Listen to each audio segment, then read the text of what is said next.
Happy Tears Day. I want to talk about Vikings Valhalla Season 2.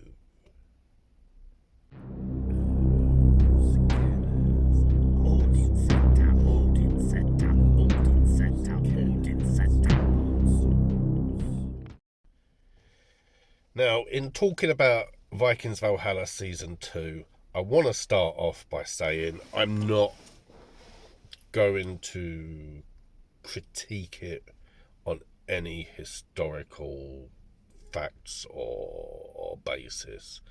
I mean, we know from season 1 and from the Vikings series that despite having been aired on the History Channel, historical accuracy is not its forte. So I just want to get that out the way to begin with. There are going to be other YouTubers with the knowledge and the I suppose disappointment who will be critiquing it on its historical accuracy or not. I'm not interested in that. What I'm going to focus on is it as a piece of entertainment and see how we go. Now, to begin with, I mean, I didn't go into season 2 with high hopes. Season 1 was okay. I wasn't disappointed. I wasn't set on fire by it. It was okay. My suspicion, I suspect that because it was greenlit for 3 seasons, I think we will get 3 seasons and then it will disappear. I don't think that's anything that the actors are at fault for, or the production. The 8 episode format, it works to some extent. I found myself with season 2 in particular. They could have done with some more episodes, I think. In some regards, I feel like their hands are probably a little bit tired. They've got to tell their story within this format.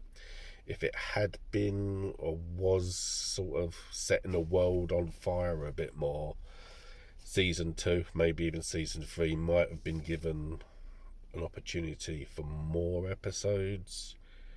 But I think it's sort of, as a series, it's getting past the post in being entertaining, but I don't think it's really catching the imagination in the same way that Vikings did in its heyday. That said, was it entertaining? Yes. To begin with, I mean, the first couple of episodes, I watched them on a couple of separate days and I wasn't really inspired to get with the program, as it were. Unlike season 1, I didn't binge watch it. The first couple of episodes seemed very much like they wanted to wrap up or conclude some issues from season 1 and to separate season 2 from season 1 and then focus on the 3 main characters of Freydis, Leif and Harold.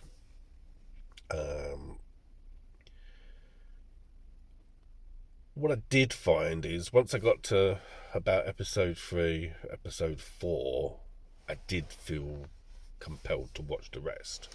But I'll get into that as we talk about the character arcs, because this was something that really focused on the characters, and I guess Freydis has the most important plot, which, as I've had time to think about it, is really heavily laden with symbolism for Norse paganism. Obviously, we learn in the first episode that she's not proud, I suppose, to be keeper of the faith. She's keeping a low profile. Perhaps keeping a low profile is more important than not proud of her faith. Um, but pretty much from the get-go, we're seeing that fate, the Norns, are really the main theme of season 2. I think fate and how it's being woven is the main, I don't know, protagonist for the series. Our heroes, if we want to call them that, are saved by the Joms Vikings, and I think really with the mysterious symbolism that Freydis gets to begin with, we can see that her plot is here with the Joms Vikings, and obviously Harold and Leif go their own way. They literally go on a road trip. This season is their road trip story, or their boat trip story, I should, if I want to be pedantic about it. And that's a separate issue I'm going to get into once I've spoken about Freydis and her story. I think we can. It's pretty suggestive from her arrival in Joms Vikings that something isn't right. And we see that unravel over the course of the episodes, which, as I've already said, is there's a lot of symbolism in Freydis's her story. Even as the more I thought about it, it's just like the scenes with the boar, her giving birth, her interactions with Yorunda. Now, Yorunda is the one that really, I think, deserved a better mention at the end of the series for symbolic purposes. Because as much as Freydis has a massively symbolic journey, the young Jomsviking Yorunda is put through the ringer, and I would have personally liked to have seen some acknowledgement of his journey as a character for season 2 being very symbolic and associated with Tyr. I guess, really, as I've seen with Vikings, I think it might have been the final season, that there's a ritual done where it's invoking Odin, but they play the Wardruna song Tyr, and it's, I guess it's hard for the showrunners to refer to some of the lesser known Norse gods when they want to be just banging on about Odin or Thor or sort of Freya.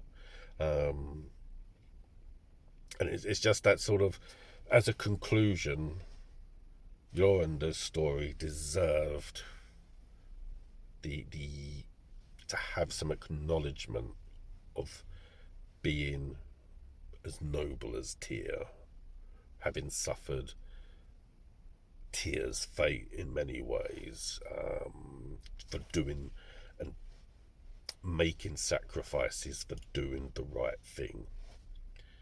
I say there's boar symbolism, there's, I mean, really, and I don't know whether it's also sort of a decision made from season 1 when there was the controversial decision to have Jarl Håkon not as a man, not as a white man, but as a black woman.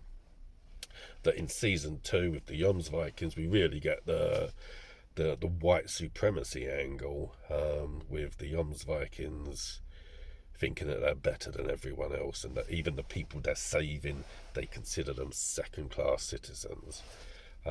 This really gets into, to some extent, Ulriksfula territory, which is an interesting and a bold story to tell, because it shows that even with the world being awash with Christianity, even amongst the pagans, there's still issues, and Freydis rises to this, conquers this, and is prepared to accept her destiny, her fate, to be the keeper of the faith. I also want to add in, before I conclude with Freydis, that that fight scene.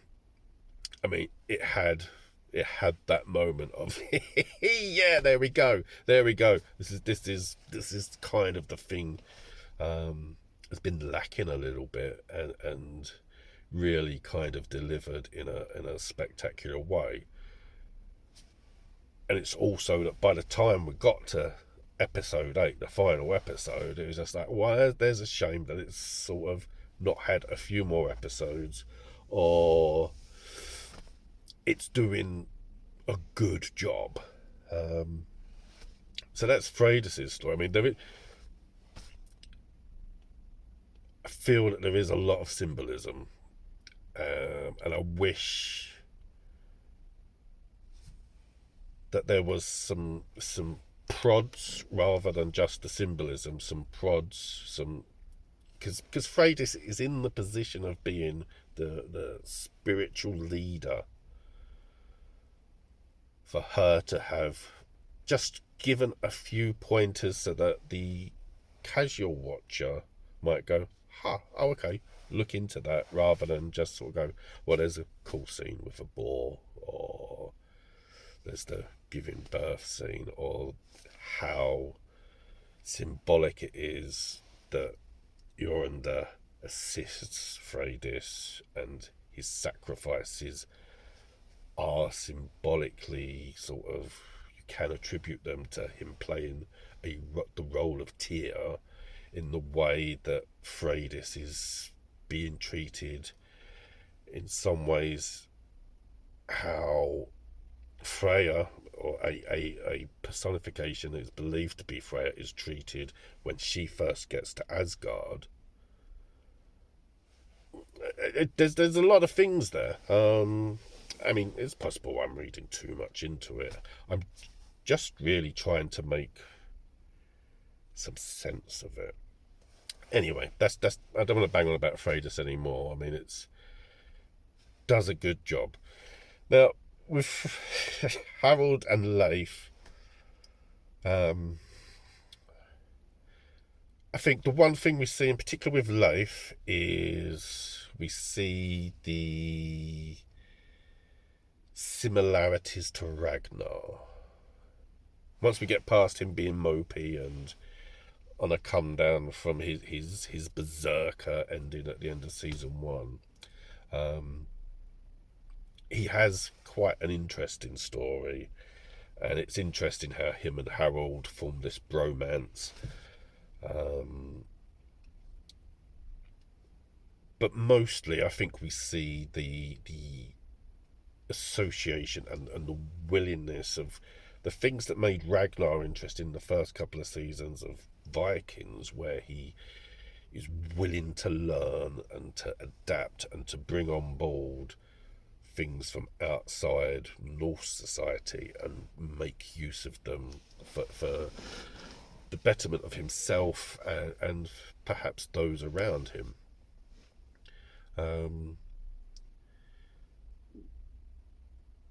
Leif, I feel, was very much a main character, but the least of the three in terms of capturing anything in particular. I mean, I think a lot was pummeled into the 8 episodes that didn't feel like time really allowed to settle in for what he was dealing with. Alternately, Harold is very much the gung-ho. He's delivering the things we want for, I don't know, just gung-ho Vikingness. He's pretty much really, I think, in this season used as the dumb blonde. Certainly, for he makes a lot of effort. He does have growth, but despite that growth, and I think this was the thing that was probably most disappointing about Harold, is come the letdown in the final episode. I'm sure everyone who's watched it is surprised that Harold himself doesn't see it coming when everyone else has. Um, and I don't know if that's bad writing or just something we've still got to see happen in terms of Harold growing as a character. Whereas I think Freydis and Leif are reaching points of being who they're meant to be. Harold still feels a long way off. I don't know. It's interesting. It's just, I don't know.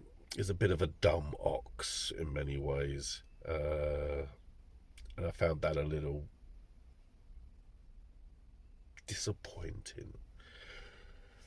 Finally, England. To some extent, England being in season 2 felt very much like the final season of Vikings, when we have plot in Kattegat that isn't really relevant anymore. I'm trying to give it some grace in that the overall theme seems to be fate, and that fate works in Godwin's favour in a unimaginable way, and yet it seems very contrived. And I feel like there's probably been a lot of scenes that have been either deleted, or there wasn't room to bring into the show with the 8 episodes that perhaps should have been in there. Because there's this whole, I don't know, shadow game between Godwin and Emma that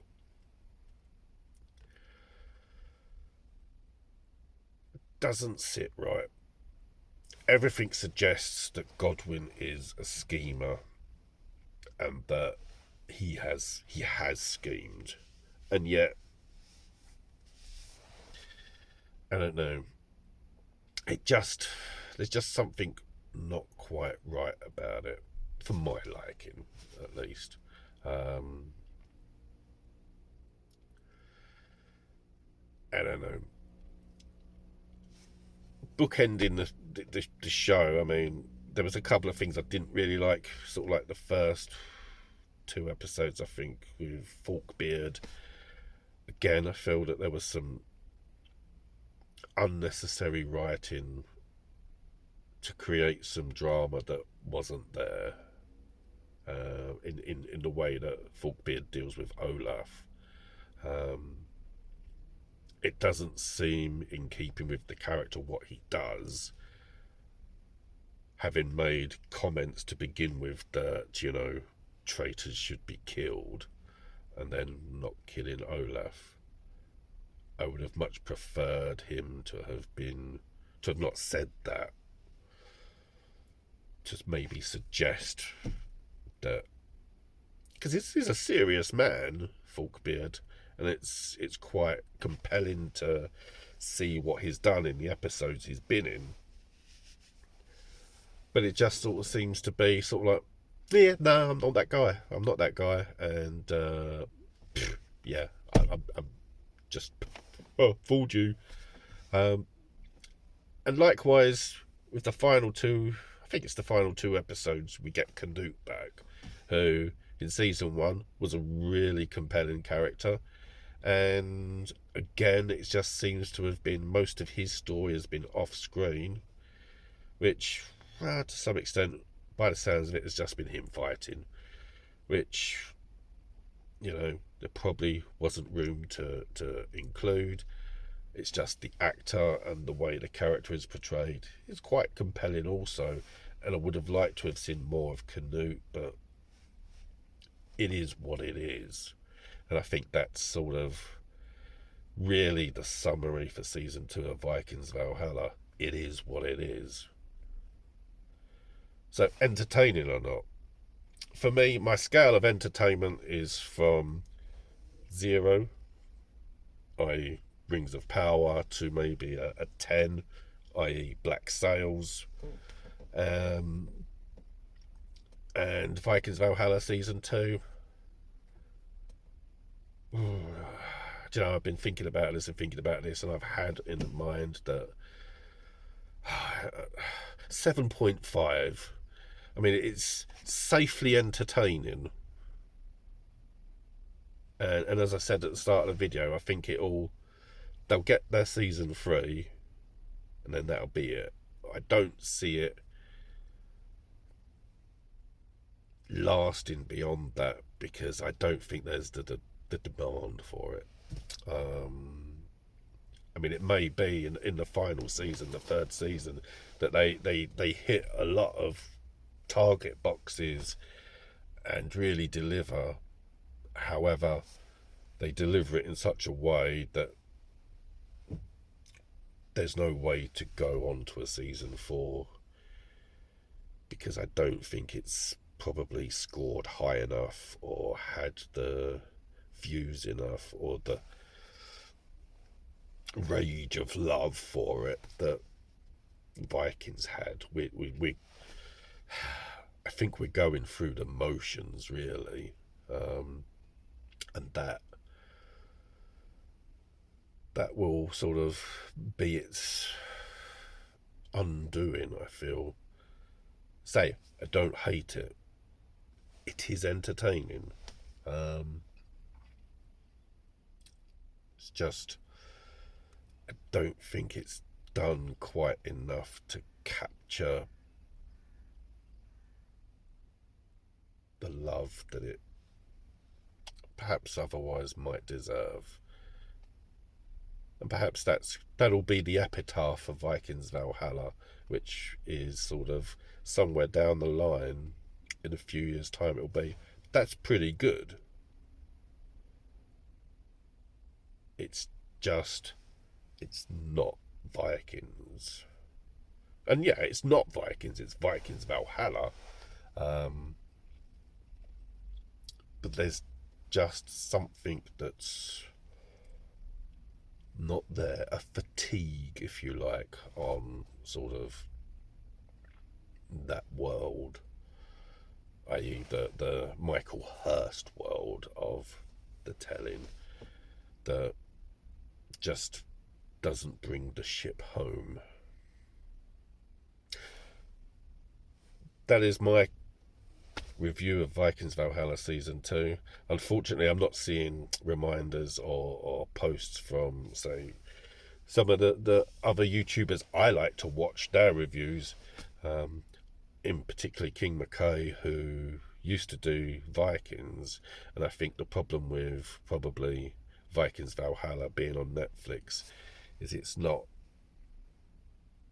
weekly episodes. You get the massive dump, and it's hard to do a episode by episode breakdown of the series, because, you know, everyone gets the opportunity to either binge watch it or not watch it, or watch it over time. I don't know. Let's say there'll be people that are critiquing it for its historical accuracy. I'm not interested in doing that.